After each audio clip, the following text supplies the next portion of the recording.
Before 1940, the Jewish people were largely scattered across the world, with a significant concentration in Europe, which had become their primary place of residence.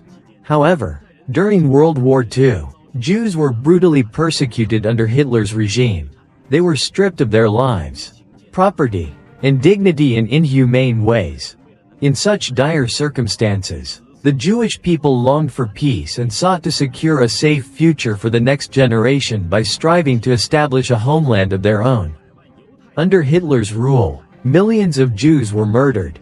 Particularly in Europe, especially in Germany, Jewish communities were forced to seek new lands. One of which was Palestine, located along the Mediterranean coast. Jews from Africa, Europe, and other regions began migrating to Palestine.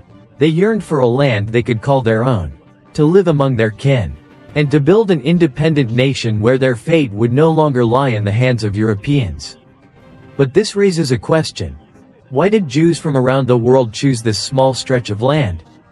To understand the history of the Jewish people and the State of Israel, we need to turn back the pages of history, back to a story that began roughly 4,000 years ago. During the time of the Mesopotamian civilization, idol worship was widespread, there were no organized religions, and society was not yet fully developed. It was in this era that a man named Abraham emerged. He founded a belief system, and his descendants gave rise to three major religions: Judaism, Christianity, and Islam. Abraham later migrated to the land of Canaan, modern-day Israel and Palestine, where he began teaching religion to the local people. He laid the foundation for a faith, and his followers became known as the Jewish people. Abraham had two sons, Ishmael and Isaac. In their time, many people came to follow the Jewish faith, and the number of believers steadily grew. Later, Isaac's son Jacob, widely recognized in Christianity, continued to develop Judaism. Jacob married and fathered 12 sons, who each founded different tribes and began governing their own territories. Among them, his son Judah formally established the foundations of the Jewish religion. However, over time, this land fell into a period of darkness. The Jews began migrating to neighboring countries, with many settling in Egypt. Due to their communal lifestyle and tendency to establish close-knit settlements wherever they went, Jews often found great success in trade. This stirred concern among Egyptian pharaohs, who feared that if the Jewish population kept growing, they might one day take over Egypt. The Jewish population boom and their prosperity deeply unsettled the pharaoh. To suppress their influence and growth, he issued a shocking decree to kill all Jewish males and newborn boys, while enslaving the women. This not only decimated the Jewish population but also forced many to flee to other lands. At this time, a Jewish family in Egypt gave birth to a child named Moses. Enduring tremendous hardships, Moses eventually rallied the Jews living in Egypt and led them through countless trials back to the land of Israel. Moses came to be revered as a spiritual leader of the highest order among the Jewish people. Upon their return from Egypt, he delivered the 10 Commandments, laws believed to be given by God. Jews believed that by adhering to these commandments, they would lead a blessed and fulfilling life. Moses inscribed the 10 Commandments on stone tablets and placed them in a communal sanctuary. Within the Jewish community, those tablets are called the Covenant of God. After a long and arduous journey, the Jews finally secured a stable homeland. Sometime later, King Solomon established the Kingdom of Israel, a sovereign Jewish state. Around 1000 BCE, his father King David became the first powerful king of the Jewish people. Solomon, known in the Islamic world as Suleiman the Great, built the first Jewish temple in Jerusalem.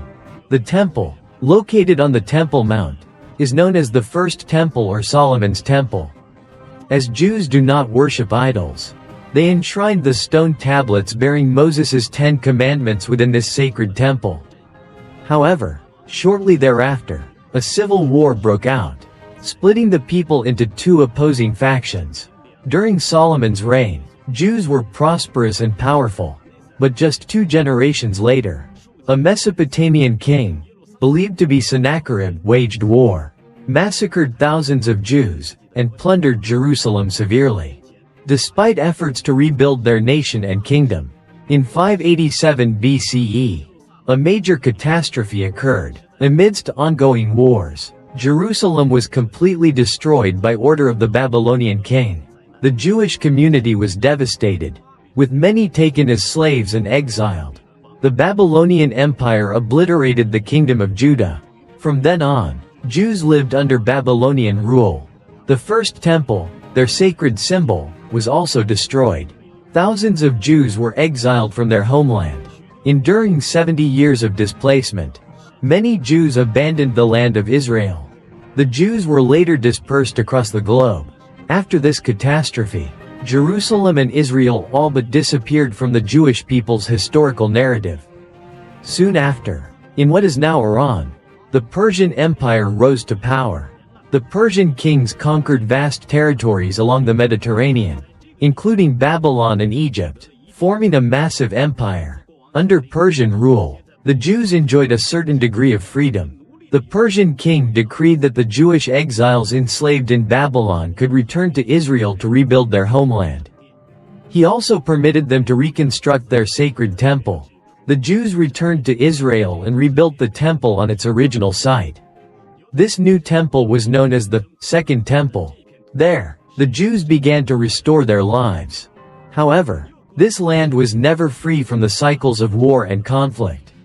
Eventually, Alexander the Great conquered the Persian Empire, and Jerusalem fell into his hands. When Alexander's empire collapsed, in 63 BCE, the land of Israel was absorbed into the Roman Empire.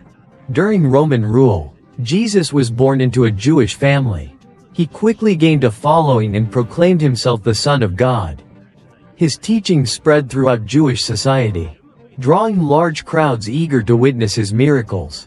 However, this deeply unsettled the Jewish religious leaders.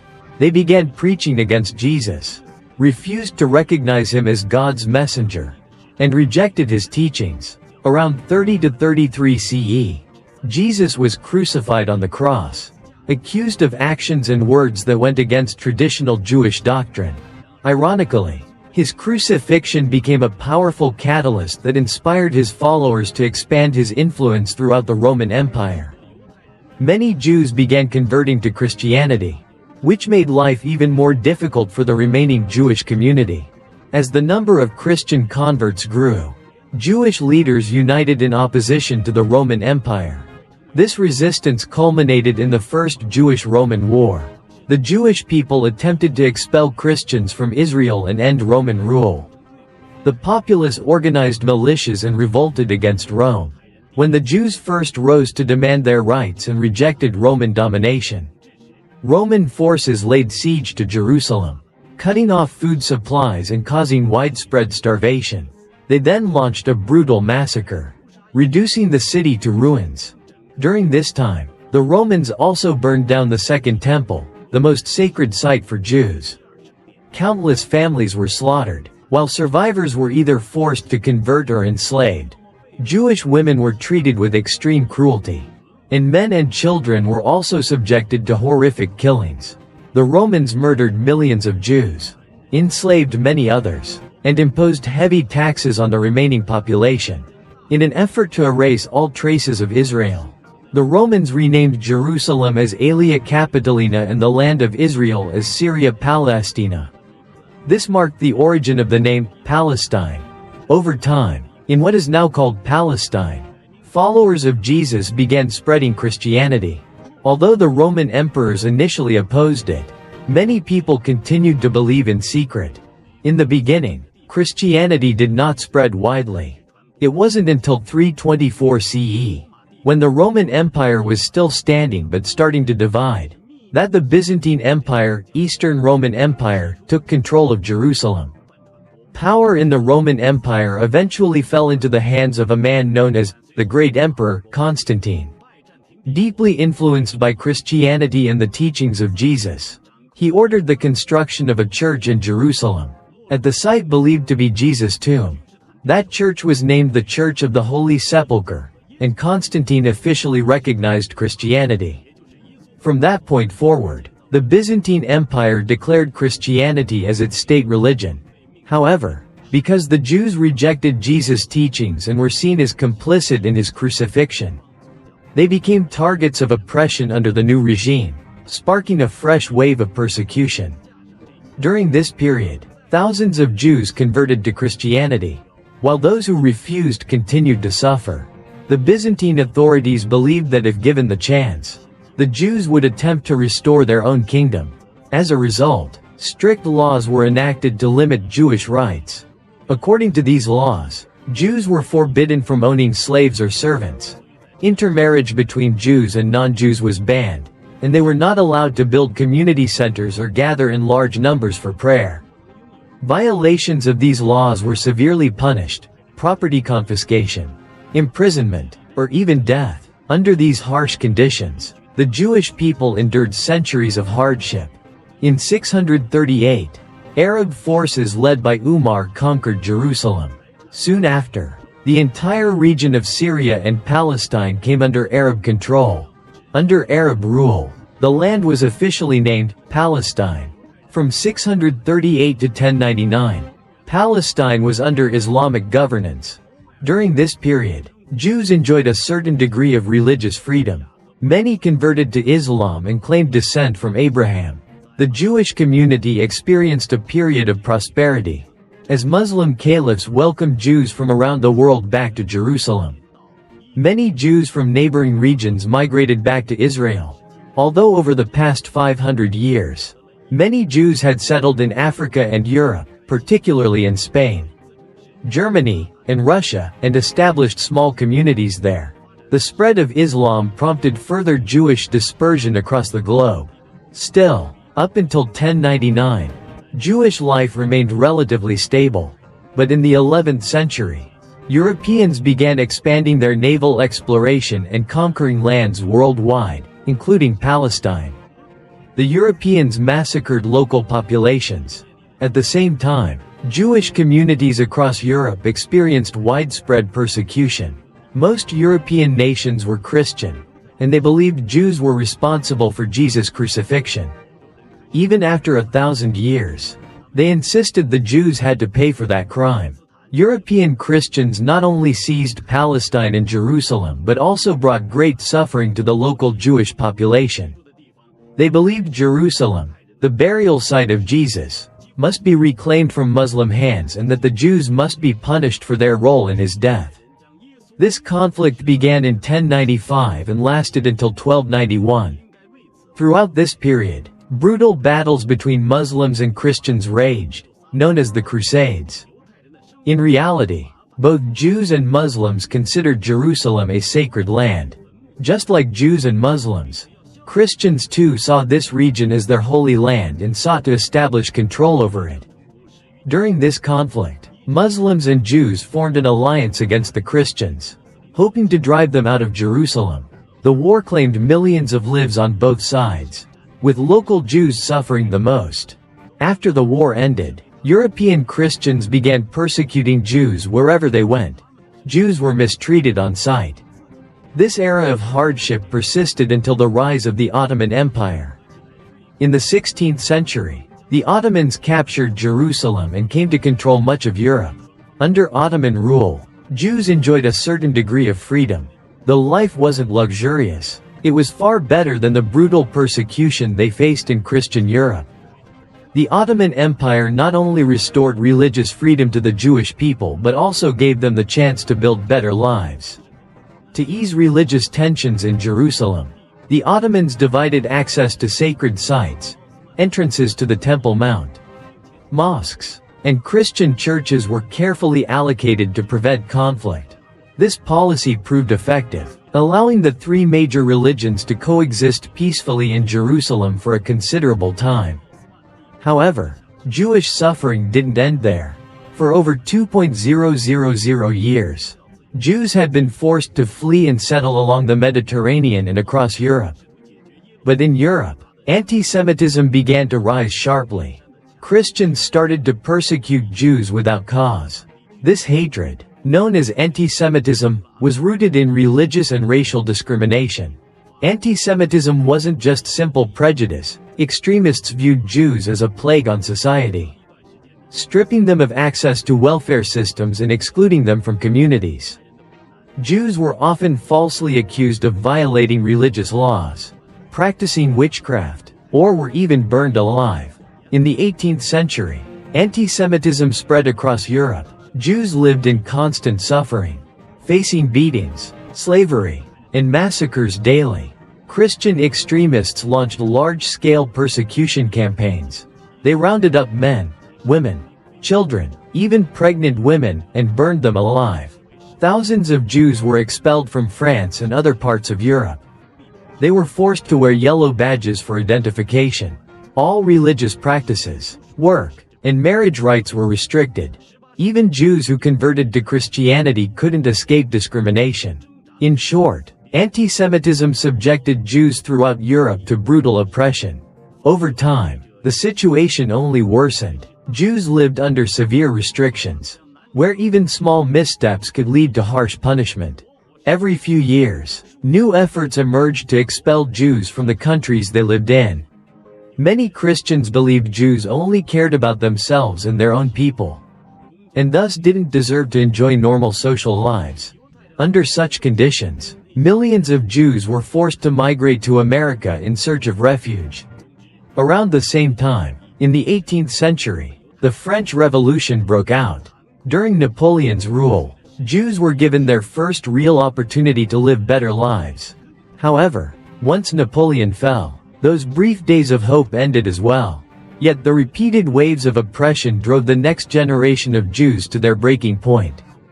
Gradually, they began demanding a land of their own.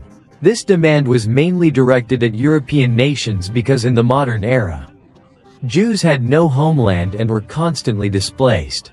Having suffered globally, the Jewish community reached a collective realization: if they ever wanted to live peacefully, they needed a nation of their own. In the 19th century, discussions about establishing a Jewish nation began to gain traction.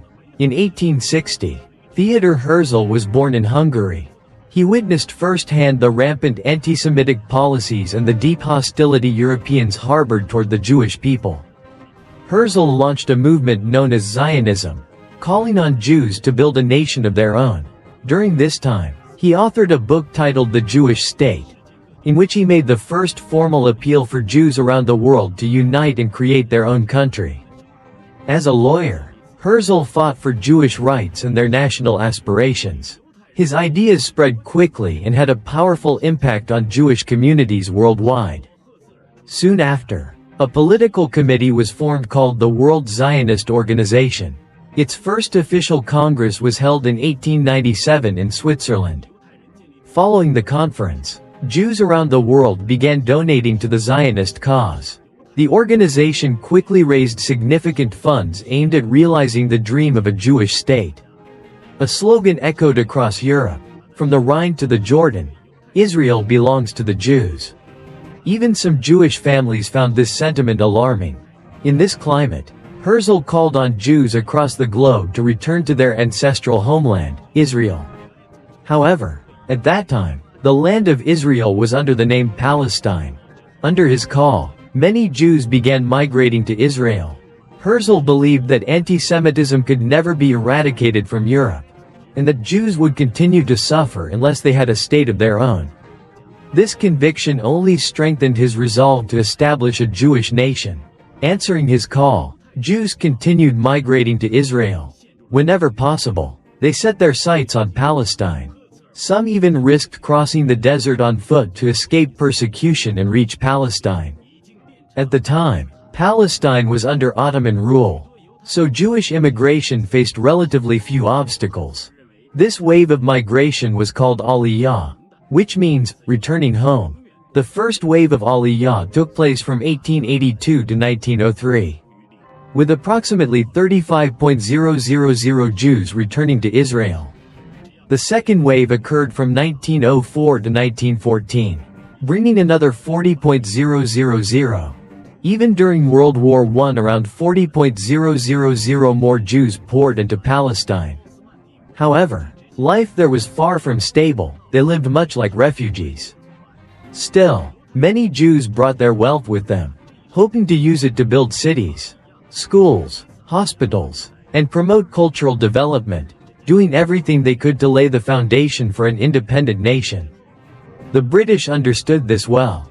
At the time, the Jewish community in the United States was wealthy and heavily funding the Zionist movement. When the US entered the war, Jews began to show some support for Britain.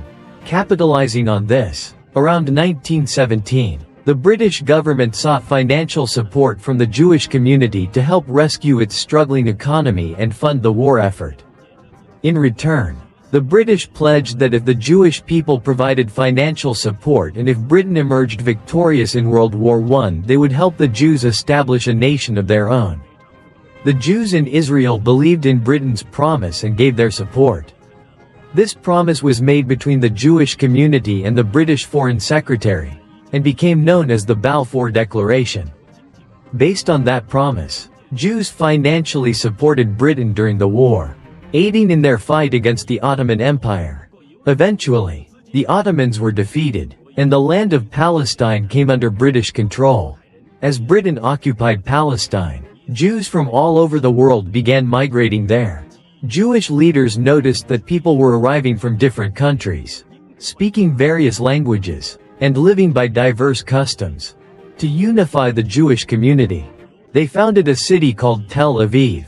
There, Jewish leaders made strong efforts to revive Hebrew, the ancient language of their people. They opened schools, taught Hebrew, printed newspapers, made public announcements, and conducted religious ceremonies all in Hebrew. This helped strengthen the bond among the Jewish population. As the number of Jews grew and British rule continued, the Palestinian population, primarily Muslims, began to feel threatened. A struggle for power between Jews and Palestinians broke out. Both sides claimed sovereignty over the land of Palestine. The British found themselves in a difficult position, unsure of which side to support. Tensions escalated, leading to uprisings by Palestinians against both the Jewish community and the British Army. To calm the situation, Britain implemented a rule allowing only 10,000 Jewish immigrants into Palestine per year. However, with the rise of intense anti-Semitism in Poland, Russia, and Germany, millions of Jews ignored the immigration limit and entered Palestine illegally. During this time, Jews began to cultivate agricultural land in their cities and entered into farming. They founded a labor organization called Hayam, then established an elected council, a national committee, and Israel's defense force known as the Haganah. To some extent, they had begun building their own state. Meanwhile, Hitler rose to power in Germany and launched a brutal campaign of persecution against the Jews. Millions of Jews were forced to flee back to their homeland. This surge in the Jewish population further intensified the conflict in the Palestinian region. But this time, the Jews had no intention of running. They formed their own armed forces and even managed to win the civil war against the Palestinians. From 1933 to 1938, several civil conflicts erupted in Palestine, resulting in heavy casualties for both Jews and Muslims. At that time, the Mufti of Jerusalem, Amin al-Husseini, who also chaired the Supreme Muslim Council, believed that cooperating with Hitler was the key to expelling Jews from Palestine. He traveled to Germany hoping to ally with Hitler's regime, not only to form a Muslim army but also to implement Nazi-style policies against the Jews. While Hitler never truly valued the Mufti did form an alliance with one of Hitler's top aides, Adolf Eichmann. Later, during World War II, Britain completely sealed off the borders of Palestine, making it impossible for Jews to enter. One by one, other countries also closed their doors to Jewish refugees. In 1939, as World War II broke out, about 6 million Jews were killed during the Holocaust by the Nazis. Those who survived faced incredible hardship as they fled to Israel. After the immense suffering of the genocide, the Jewish people could no longer endure. At that point, they began renewing pressure on Britain, demanding the establishment of their own state. This time, they didn't back down. The Jews took up arms, determined to make Israel an independent nation. The Israeli armed forces began organizing operations to bring Holocaust survivors back home. During this effort, numerous small clashes occurred, resulting in casualties among both Jews and British soldiers. However, the Jews ultimately won this struggle. In 1947, the Zionist movement reached its peak within the Jewish community. After World War II, Britain's economy collapsed, and as a result, the British government issued a white paper, announcing that it would withdraw from Palestine by May 1948. Yet by that point, Britain had still not fulfilled its promise of establishing a Jewish homeland. This failure escalated tensions between Jews and the Arab nations, bringing the region to the brink of war. Eventually, an international committee intervened and proposed a plan to partition Palestine. Initially, no country supported the Jews. But when the United States voted in favor of establishing the State of Israel, the Soviet Union followed suit. As a result, during the vote on the partition plan for Palestine and Israel, 33 countries supported the proposal. Meanwhile, 12 Muslim-majority countries and India opposed it. Surprisingly, Britain, the very country that had once promised to support the Jewish people, remained neutral. Additionally, 10 countries abstained from the vote. In 1948, under UN Resolution 181, British troops officially withdrew from Palestine and carried out the division plan. However, just one day earlier, on May 14, 1948, Israel declared its independence. Israel's joy was short-lived. Just a day after the partition, Palestinian forces launched an attack on the new state.